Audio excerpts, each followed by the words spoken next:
My name's Roy Haworth. I'm an engineering manager at Airbus. I've been with the company in a few weeks' time. My 27th anniversary of joining the company will come up. And I've worked in many different areas since being in the company. I've worked in production, I've worked in procurement, I've worked in customer-facing roles. I'm currently in engineering doing a large internal change program. No, nothing wants to work today. I'll get to it in a minute. But before I joined the company, I had another career. What I'm going to talk to you today about is apprenticeships mostly. The reason I'm so passionate about that is I'm an ex-apprentice. When I was 18, I left college with not very many A-levels, but just enough GCSEs or GCEs or whatever they were called then, to join the Navy as an engineering technician apprentice. And I went through training with them for 4 years. I qualified as a communications and RF engineering technician with an HNC, and basically looked after combat computer systems, weapons systems, pretty much everything electronic on ships, on operational ships, both large ones. I was on a frigate for 3 or 4 years, and I looked after a minesweeper as the chief engineer on a minesweeper. So my desire to go into that route started quite young. I was one of the lucky ones that I actually figured out what I wanted to do when I was around sort of 12, 13 years old. If any one of you is good at accents, you might find a little Lancashire twang here and there in what I'm saying. I was born in Blackburn in Lancashire, left school at 1980. Believe me, there were no interesting apprenticeships in Blackburn in 1980. So my only option was to leave, join the Navy and take that route. So I spent 12 years doing that, and then when I left, I got a job with a company called Matra Marconi Space, which has now turned into Airbus, so that's the 27 years since. And I've used a lot of that knowledge and capability that I built early in my career through the rest of my career, and it's led me to lots of different places and lots of different avenues. So that's a little bit about me and why I'm so passionate about apprenticeships. Airbus, quickly, without spending too much time, I've explained a little bit. We have a number of different divisions. We have a very large commercial aircraft division. Very large means that the wings you saw, they're all built in Broughton. If you've flown on an Airbus plane, you've flown on Broughton wings because they're all manufactured in the same place.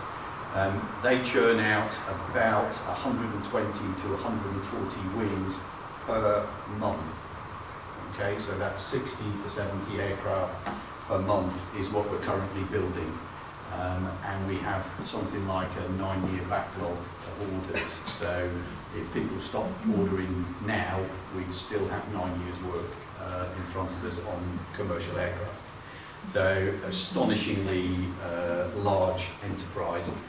But added to that, we have a helicopters division and we have a defence and space division.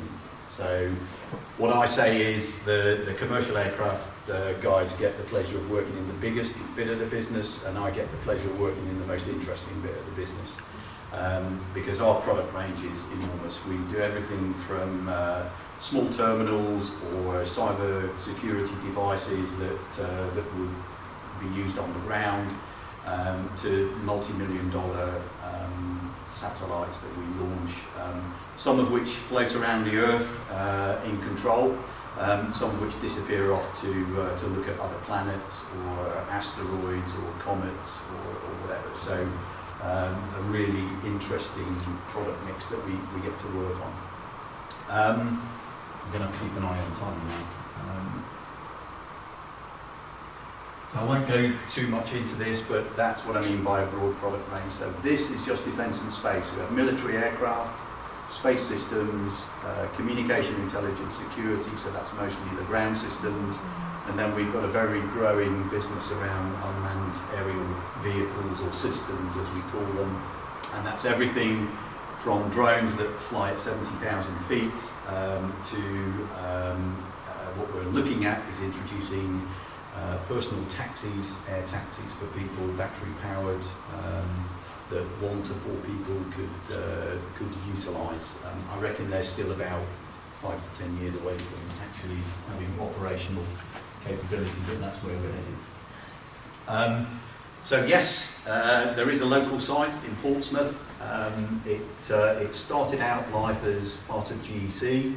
The space side of the activity is the bit that Airbus still have on site.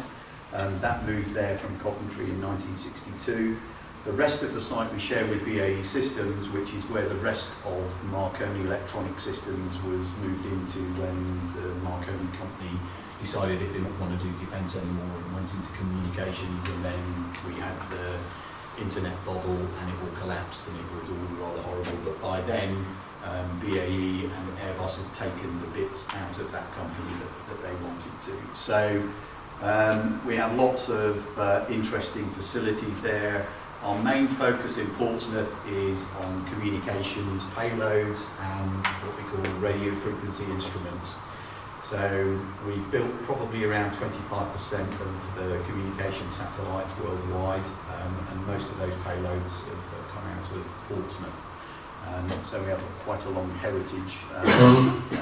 And the other aspect that we cover is instruments. So currently we're building an instrument called the microwave sounder.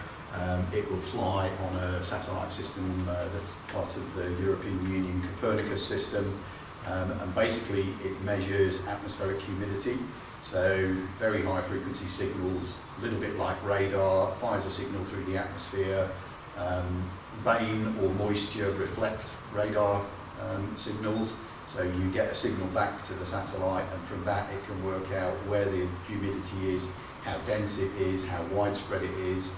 That all gets fed into meteorological computer models, and knowing where humidity is and which layers of the atmosphere help you with long-range weather forecasting. So that's the kind of stuff we do. But we actually build those things, so the engineers and the technicians that we have mechanical skills, they have electrical skills, electronics, and we do everything from the design through to the build. We don't build entire satellites anymore. We used to build entire satellites when they kind of sat on this desk and were about this big. The biggest satellite we currently build, it will kind of just about fit in the space that we're sitting in at the moment. So they're about 6 to 8 meters high. They weigh somewhere between 4 and 6 tons at launch.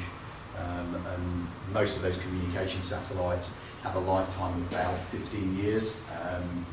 There's no maintenance, there's no spare parts, there's no technician to go and fix them. So when we build them, we have to build them extremely well. Because if your mobile phone lasts 15 years, you'll be extremely lucky. We have to make sure our product lasts 15 years because our customers contract us to do that. So I'm going to skip over that. So let's get to apprenticeships. So I don't know how familiar you are with apprenticeships. I'm going to kind of take it from a lowish level. If you start to look really bored and start falling asleep on me, then I'll speed up a little bit. So the kind of things you hear in the press is, earn whilst you learn, and it's true. So apprenticeships are a way of gaining qualifications and work experience and being paid at the same time. Now, obviously, that's got to be organised in a certain way, and the way that the government has set it up. And when I'm talking about apprenticeships, I have to be very clear, I'm talking about apprenticeships in England. So it's not even the UK. Scotland have a slightly different setup, the way they work, because they have a different skills funding council. Wales are a little bit more aligned to England, but again they've got their own setup in terms of how they run their schemes. But what's demanded in England is that 80% of the apprentices' time is spent on-the-job training. Now, on-the-job training can mean many different things, but basically they're learning the kind of skills and attributes we need that are beyond just academic knowledge. 20% of their time they're at a college or a provider. It doesn't necessarily have to be a fixed college. Some of them are distance learning options, some are block release. But a college will deliver knowledge, mostly knowledge training, and then we provide skills and behaviours. Most apprentices are employed by a company on a fixed-term contract. So our apprentices join us for a 3-year fixed-term contract. At the end of that contract, they have to pass their qualifications and pass their apprenticeship, and then we open vacancies and we offer them a permanent position. Some companies can sometimes take apprentices through the training and then they don't have a vacancy at the end. It's not something we've ever experienced. We've been running apprenticeships for 15 years, and every apprentice that's completed the course and passed the exams has got a permanent position with us, and we're kind of expecting that to continue for at least the next 5 to 10 years, because there's an awful lot of old blokes like me that are heading up to retirement age, not just yet, but a little way off, and as they retire, there's lots and lots of positions available in the company. So we think our scheme that we've got, pretty much it's a guarantee of permanent employment, but we can't say it's a guarantee at the beginning. So the training of the apprentices from September next year, everybody who starts an apprenticeship has to have what's called a training on a standard. Standards are created by industry. So I'm actually the chairman of a trailblazer group, and we're creating a standard that's specific to the space industry. And what you need to do that is you need sort of around 10 companies who are interested in the same kind of training to get together, and we specify the knowledge, skills and behaviours that are necessary to carry out these roles that we've got for apprentices. So it's very much industry-led. We work in partnership with the Institute for Apprenticeships and Technical Education, IFATE, and they are effectively the governors of quality. So they look at our ideas, our plans, our standards, and they approve them for release. And then basically eventually they get ministerial authority to be taught, to be released to colleges or universities or schools, or whoever wants to teach them. And the funding then comes through. I'll explain a little bit about that. I've got some pretty pictures, but I won't go into explaining too much, but there's a bit of reading in there if you want to read while we go. So, the way the money works. So, the apprentices, we have to pay their salary. So, and we don't get that back from anywhere. That is our investment in the future, basically. But the training cost, it comes via what's called the Apprenticeship Levy. So every company in the UK, despite the fact that Scotland and Wales have got different delivery mechanisms, they still get the tax. Every company that's got a payroll over 3 million is paying the Apprenticeship Levy. That money goes into an electronic account. The government top it up with another 10% of funds, and then that money is available to us as a business so that we can get some apprentices in, and then we contract with a provider, college, university, whatever, provide the standard that we've written or that we've agreed is the standard that we want. And then each month the college draws down the money from that levy. So at the moment, the Airbus in the UK is paying something like £2.8 million per year into our apprenticeship levy. And so basically we're trying to figure out how we utilise that. We can't use it purely with what we call early careers apprenticeships, so that's people coming from school or college. We are using it for what we call upskilling, but I'll go into that a little bit later. So upskilling is basically employees that we've currently got. They have a level of qualification and we want to get them up to the next level. So that's a valid way of using the levy funding. But a lot of companies are now quite challenged in terms of utilising that levy funding. Smaller companies, it's not so bad. And the costs of training an individual apprentice are somewhere between, well, the minimum can be a few thousand, but the maximum is 27,000. And apprenticeships generally run over 3, 4, 5 years. So you're splitting that 27k over quite a long period of time. But obviously that's how much we get per apprentice.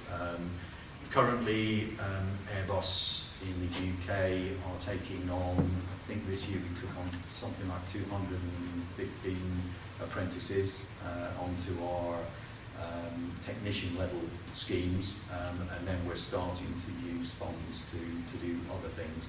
If we were to do purely early careers apprenticeships, we'd have to increase to something like 500 apprentices per year, and for us that's just not feasible. It's not possible to make that level of investment in early careers, so we're using it in different ways.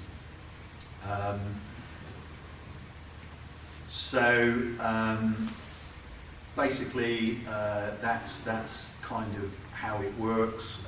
The key thing is that we pay the salary, the levy pays for their training, and the training is quite carefully controlled.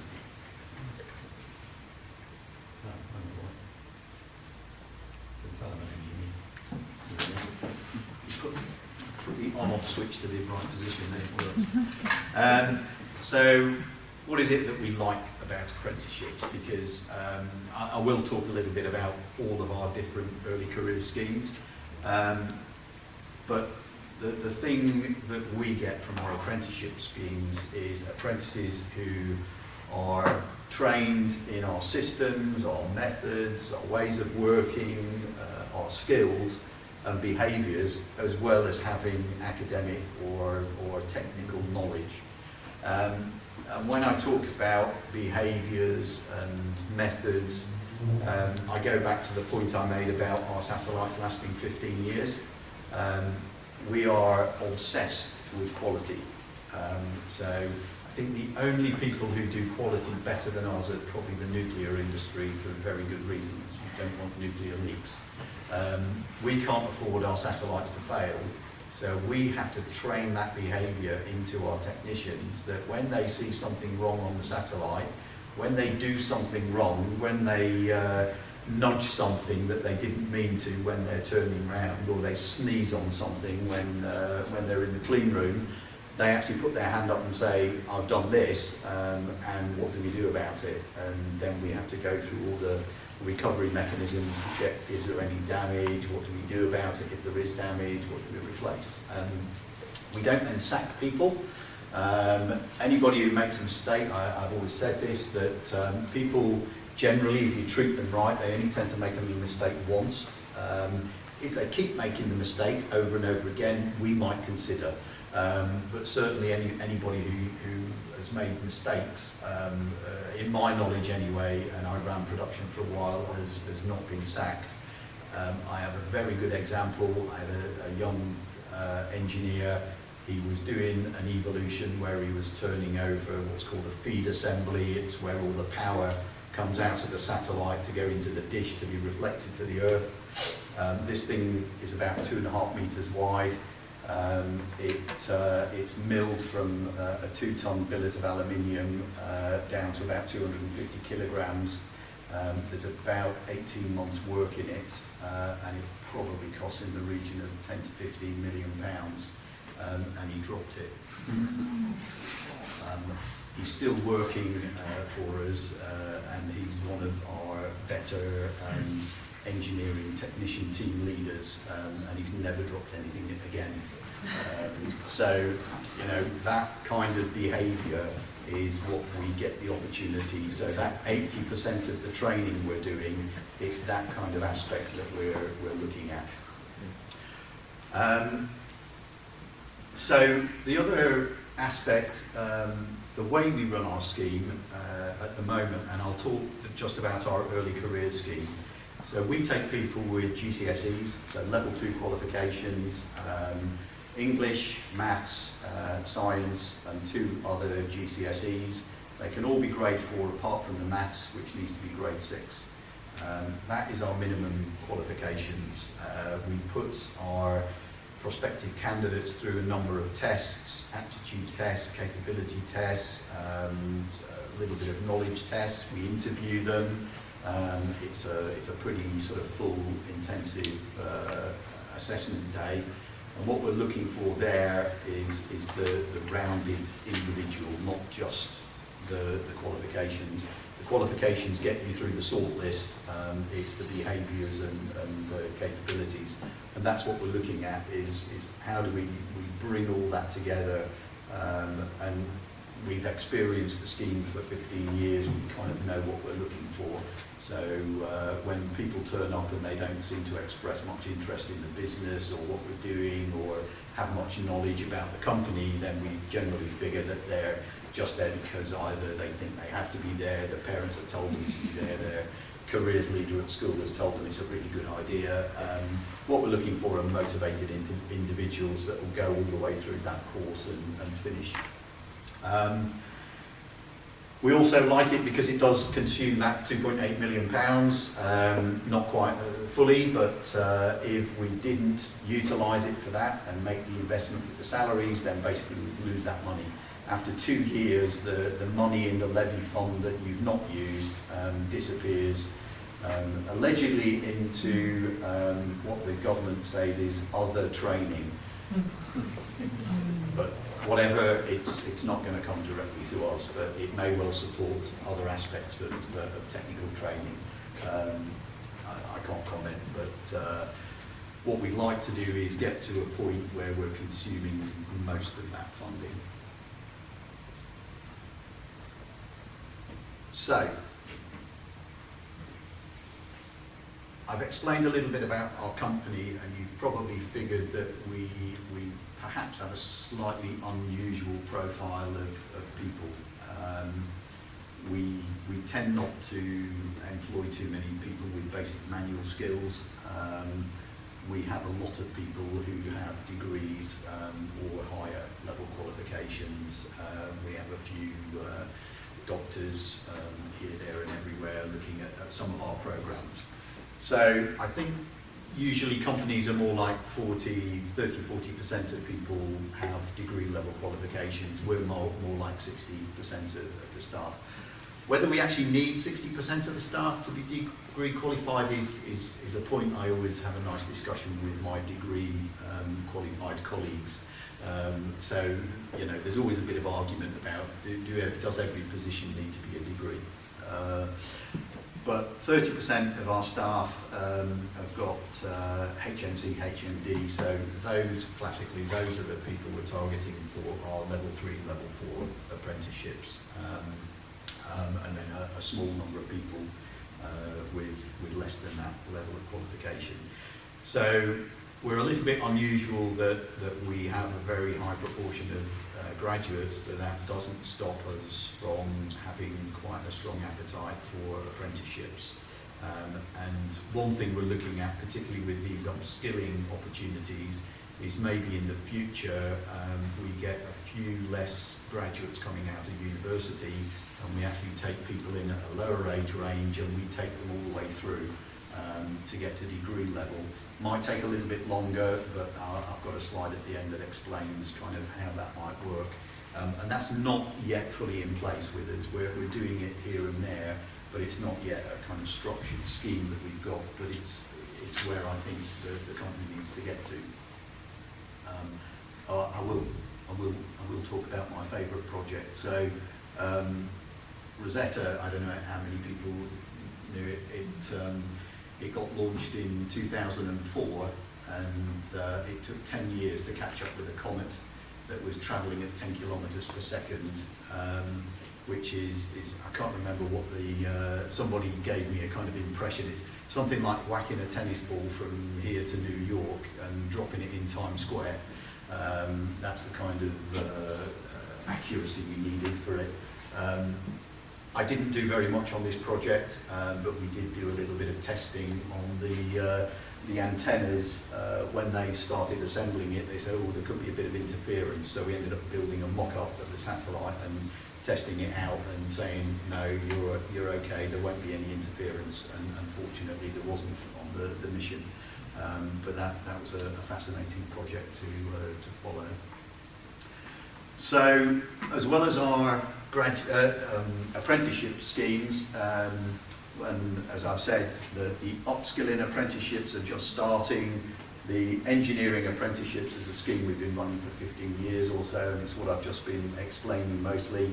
And then graduates, we take in something like 60 graduates per year into defence and space in the UK. There's a few more go into the aircraft business, and we do internships. Internships are purely for undergraduates, so basically they add an extra 6 months or 12 months to their degree qualification. They come to us. We pay them a little bit of salary and give them lots of useful experience. What we really find with the graduates is that they've got lots and lots of knowledge that they've been given. They have a few skills here and there, mostly because they're interested in the subject that they're interested in. But they don't have anywhere near the skills, the behaviours, the methodology, the mindset, and that's what we spend another 2 years training our graduates to have the right mindset and the right behaviours. So even when we take graduates, they are still an investment. We put them on a 2-year programme to get them from university think to business think. It's reasonably successful, but whenever graduates talk to me about, 3 years' time I'll be qualified, sort of, but will you be employable? Probably not. But again, we have our selection procedures and processes to make sure that the people we select are the ones that we think can get all the way through that process. So what's the problem? Why am I stood here explaining you? Because it's all obvious, isn't it? I mean, we should have people flooding through the gates. I think one of the issues is that apprenticeships are not yet well enough understood in the education system. In return, I would say most businesses don't know how the education system works. Something I've had the pleasure of discovering the last few years where I've been working with schools is exactly how you're set up and what you're doing, and it really helps to kind of build that connection. But when we're talking about apprentices, I think it's really important to see what we can do before they get to the point where they join the company in order to build their skills and abilities. And a lot of the stuff that I talk about, behaviours and methodologies, they're things that can be passed on to, from primary school children up to the sixth form. There's very little alignment between what I call subject-based education. I'm happy to have a discussion about what that means, but for us, subject-based education is great. I go to schools and I say, I'm from Airbus, I build spacecraft, I can come and talk to your students about something. What would you like me to talk about? And they say, well, can you talk about geography or science? Or not really, because we are really focused around programs and projects and products. And just one of our products will include many different disciplines, and you'll need a bit of science and a bit of maths, and you need English so that you can write your reports. So we use lots of different subjects, and that's the difficulty, is that I understand perfectly why the education system goes in that direction. But from my point of view, we have to find ways of adding things onto that join things together, so that it makes more sense when they come and join a business. Apprenticeships are based on knowledge, skills and behaviours, and that's what they apply in carrying out the duties of that job. So that's this standard that I was talking about earlier. That's the way it's constructed. These are the job roles that this apprenticeship will serve. These are the duties that they've got, and that's the knowledge, the skills and the behaviours you need to perform the duties to be an effective person in that job role. And you know, the knowledge side of it is important. We teach up to a certain level of knowledge, but you know, those two systems are not terribly well aligned. I think also there is this emphasis on in schools around going through the university route. As I said, and I volunteered that information for very good reason, you know, 60% of our people are graduates. So yes, we need lots of graduates, but we don't need 100% graduates. So I hear people talking about apprenticeships are an alternative to university. Then I get really annoyed because I don't feel like I went through an alternative education system. I think I went through a perfectly valid one that has put me in a position where I now have a lot of influence and a lot of knowledge and a lot of capability that I give back to the business. It's an equally useful route to get a job, as is going for NVQs or BTEC qualifications or T-levels when we get round to putting those in the system. They're all valid routes to get to a job. The issue is connecting the education system to the business system, so that the people coming out are appropriately qualified for what you want them to do. And that's, for me, the reason why I do a lot of this discussion. Clearly I'm not moving around. But anyway, now you can see the slides really well. So I picked up something the other day in, I think it was actually one of the further education online forums, and they were talking about parity of esteem.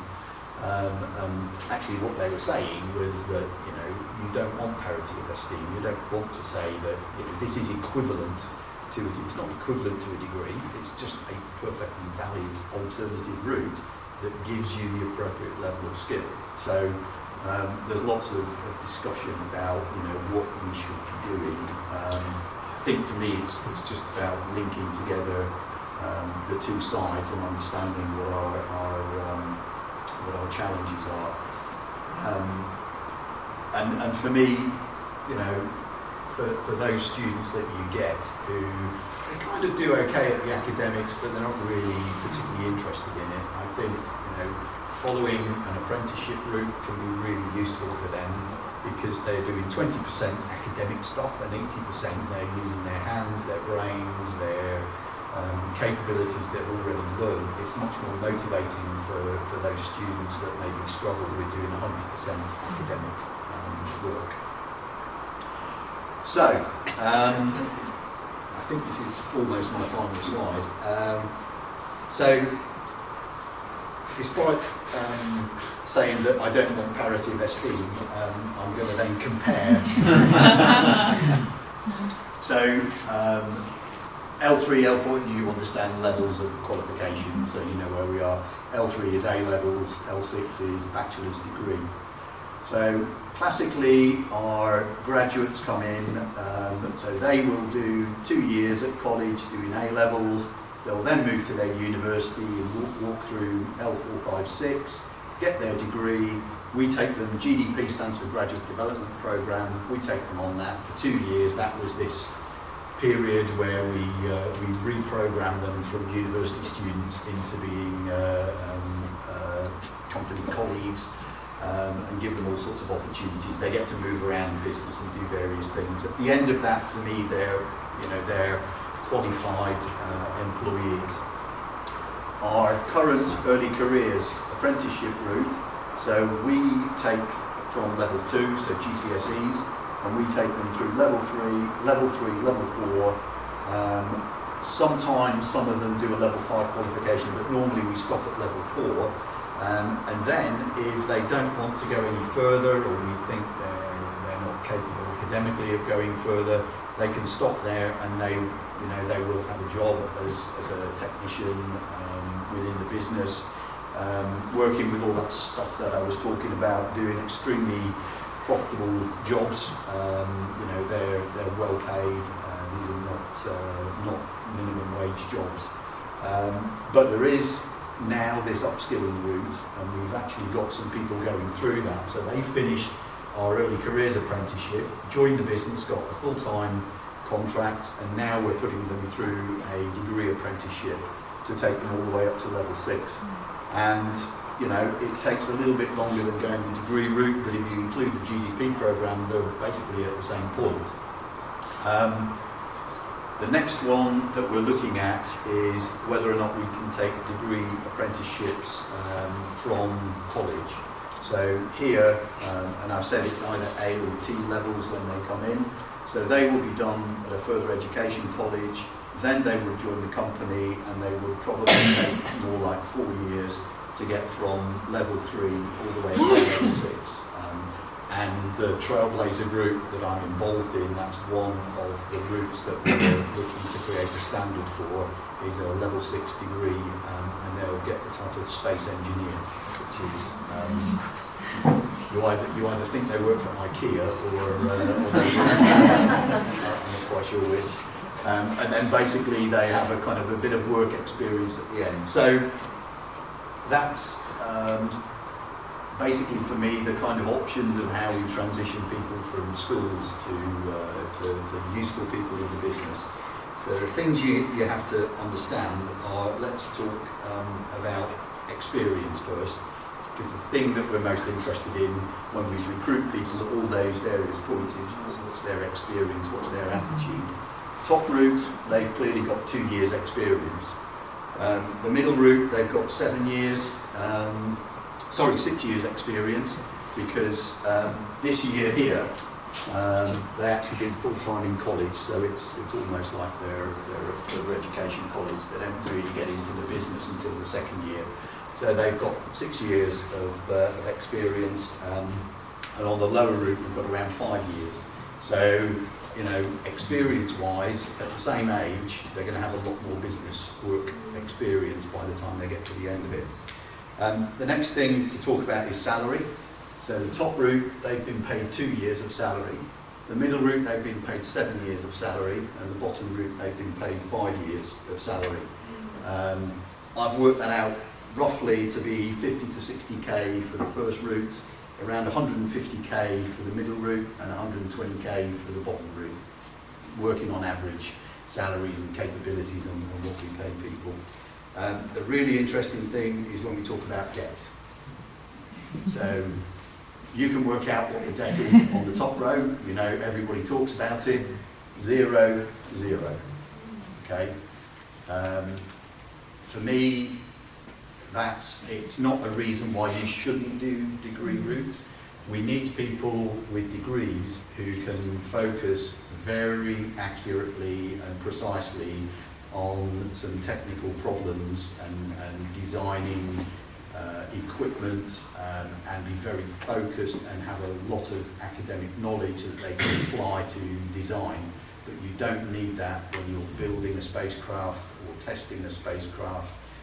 But we do need people with equivalent academic qualifications, but modern capabilities in a practical sense. So I'm not saying that this route's the best one, or that they're all equally valid. We'll take people from all those routes, but when people are looking at what their options are, that's something they need to think about. So, kind of recovered slightly. I wanted to give a bit of time for people to ask questions, either about the business or about our early career schemes or anything else. I'll avoid some subjects. I'll let you guess what they are. But I'm quite happy to answer any questions you might have. Thank you. Yes? How can we encourage that behaviour of checking, double checking, because I come from an NHS background where that you have to double check, and it actually makes your work a lot easier because you don't go home at night thinking, oh my God, did I do that or not? Because once you get into the habit of it, Yes. it becomes second nature. But how can we, I find it difficult to get that into schoolwork. Is it a question of pride in their work? Or, I don't know. Yeah, I mean, the approach we take is that when they do their training in the company, and this applies to people who we take subcontractors on, we take other people in direct entry routes, so they might already be qualified with an apprenticeship, but even, you know, we don't bring them in the company and then send them straight in the clean room. They have to do a training period, and a lot of that training period is educating them around their personal responsibility for delivering the product, and for owning up when they make a mistake. So it's about personal responsibility. In times past, we had lots and lots of quality control people who checked everything at the end. That's an extremely slow way of doing things and an extremely expensive way of doing things, and we can't afford to do that anymore because our customers want their satellites quicker and cheaper. So our route to achieving what we need is to embed that sense of quality and pride in the workmanship in what they're doing, and making them self-check everything first. But it's not easy, and it's a continuous process, and sometimes people forget it, and that's when we generally have mistakes.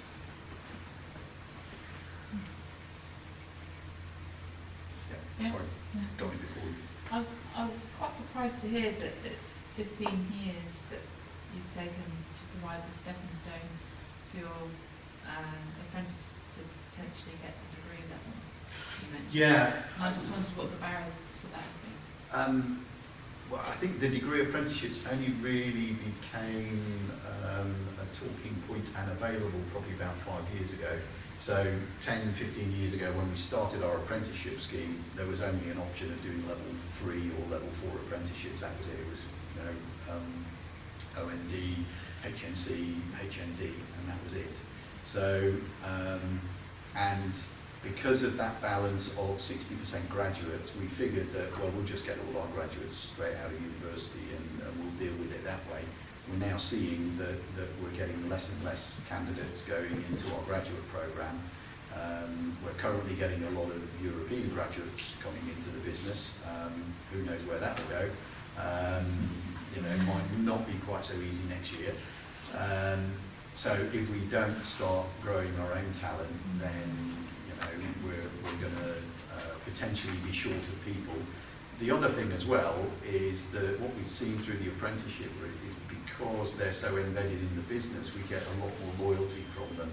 They're a little bit more invested in the business and the success of the business. The graduates we get, you know, and it's not, I don't mean this negatively, they come, they do some work for us, they do the graduate programme, they'll stay 3 or 4 years, and then they want another opportunity, and they're mobile and they're capable of moving, they move on. We tend not to see that with the apprentices. They're much more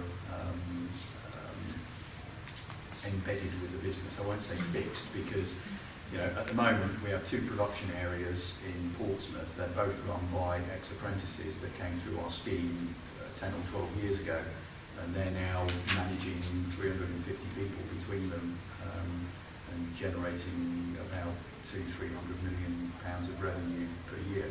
So, you know, but they stayed with the business. One of them went off and came back, but, you know, it's I think that it's just a matter of, it wasn't there originally, and we just figured that, you know, graduates would be a constant, never-ending supply, but not so. Yeah. I don't know whether this is one of the topics that you don't want to go anywhere near. Apologies, I missed it at the beginning in case you did mention it, but does Airbus anticipate there will be any reduction in taking apprentices from the UK should Brexit occur? And secondly, if the answer is not negative to the first question, would there be a positive disposition towards taking apprenticeships from people more local Yeah. to where you work? Yeah, okay. So I'm going to avoid the B word. Oh, yes, okay. For me, it's not particularly an influence. Most of our apprentices come from the local area. What we're looking to do is expand that scheme, and our expectation is that that will just mean more local opportunities. I think, I'm trying to think where our apprentices come from, but mostly it's in the Solent area, including the Isle of Wight. We have a number of employees and apprentices on the Isle of Wight who travel every day. Southampton, Winchester, Chichester, so that's our catchment area. You know, it's not enormous distances. We expect probably 99% of our apprentices will come from that local catchment area. With our graduates, it's much broader for obvious reasons, and because of Airbus's international profile, we have done very well in the last few years attracting French, German, Spanish, especially Spanish colleagues, a few Italians.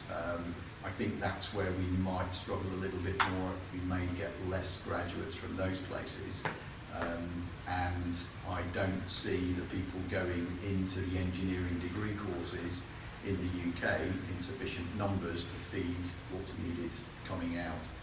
I can't remember the exact figures, but I think the professional institutes talk around something like 60,000 engineers are required per year over the next 10 years, and basically there's only enough going in the system to provide around 45 to 50,000 of those. So we're going to be 10,000 short every year. So they have to come from somewhere, and upskilling apprenticeships is maybe one route for us, one way of filling that. Maybe we're you know, it won't be so much impact, depends on what the exact agreement is on Brexit in the end. So I did mention it in the end. Are you benefiting at all from any migration away from Boeing? So we did have that question early on, and we don't like Boeing's problem because in the end it's bad for the industry. No, we won't see much from there. I mean, most of Boeing facilities are in the US. We might see, and we do have a production line in the US in Alabama. We might see some people moving there within the US, but I don't expect lots of Boeing people to be knocking on our doors. We hope they're going to fix their problems and get flying, because as I explained at the beginning, we have 9 years of backlog. If all the Boeing customers come and ask us for aeroplanes, it'll be nice to have 18 years of backlog, but I can't see anybody waiting 18 years for an A320. Yeah. You were very generous about valuing your experience and learning about the school system, but you also talk about the amount of time and resources and money that needs to go into training people, whichever route they go down. Do you think there's something wrong with the school system? Do you think there's something that could be better, done better? I don't like to stand here and criticise and say there's anything wrong with this. The system is the system. You know, equally we have quality systems and we have regulatory systems that we have to follow. We don't necessarily agree that the right way to do things. I think what I would like to see is, I understand that one way or another we have to measure students' capabilities at a certain point, and for me that's the purpose of GCSEs and A-levels. I think building up to that, we maybe don't have to teach them in exactly the hard defined subject areas, and we can actually broaden that a little bit more to be more project-based, cross-subject, cross-curricular, maybe introducing a little bit more around working together in teams, because one of the big issues I've got is we always ask candidates who come in front of us, whether they're graduates, whether they're experienced people, what kind of examples have you got of teamwork in? And sometimes, their only examples are sport, or they worked on a project outside of school. It would be nice to do more of that teamwork inside school. because when we're building a $250 million satellite, it's not done by an individual. So, you know, I think every one of our satellites has probably got a team of, you know, 5,000 to 10,000 people working on it at various times in various places. And everything we do is very much team focused. So I think it's something we can do prior to the GCSE years, that we can put that into the curriculum. And I think you would find businesses that would be more willing to support those kind of activities rather than coming in and just kind of helping teach maths or helping teach science or doing specific subjects. Yeah. Sorry, this is a possibly broadly political question, but the levy, I find it really difficult to understand what would be the advantage of the levy. Is that only for much smaller companies? Because it seems to me you're paying a lot of money in, you're not reaping that money out, and you could potentially just invest in your own training methods that would be a lot cheaper for you as a company to bring out exactly the outcomes you want. Yeah, it's a very political question. Now, I've got to be careful. Tomorrow I'm going to be at a seminar in Birmingham with the Institute for Apprenticeships, so if anything gets back to them, they might have a conversation with me. I think we will get to a point where we are largely recovering the cost we pay in. The government do pay 10% on top, so we get a bonus, but at the moment it's a little difficult to use it. The reason we're not utilising it enough is because it's taken too long to get these standards in place, and there was a big underestimate of how long it would take to get the standards in place. And it takes, you know, people like me from business to go and get these groups together and work on it alongside doing your normal day job. So as time progresses, more standards will be available and there'll be more opportunities. For smaller businesses, and the 3 million cap, it just means they don't pay into the levy, but they can still take advantage of apprenticeships and there's various schemes. We can actually transfer money from our levy funding to smaller companies. I'm not aware that we've done that yet, and we've certainly not done it locally. But Portsmouth City Council are doing that because they're in the same position. They won't consume their whole levy with their own apprentices, so they've offered money to transfer to smaller businesses so that they can utilise that funding and they can take apprentices on. And you know, some of the smaller businesses, you know, it will be very difficult for them to do training other, you know, than some very basic short-term training. So that's quite useful. I mean, the scheme isn't quite working the way it should at the moment, but that's more, it's an issue of the time it's had to evolve. Our big fear is that government will do what government always does, is it's not working, so they'll start fiddling with it and changing things. We've said a big change that could make a difference for us is if we could use some of that levy funding to do other kinds of training that are valuable, and you know, they can be measured and assessed by the ESFA, so that you know they're not paying for things they don't want to. But at the moment, that's still consultation. But yes, we would like to see some changes to the system, but we'd also like to see not too much fiddling about with the basic system. We just need a bit of time to make it work.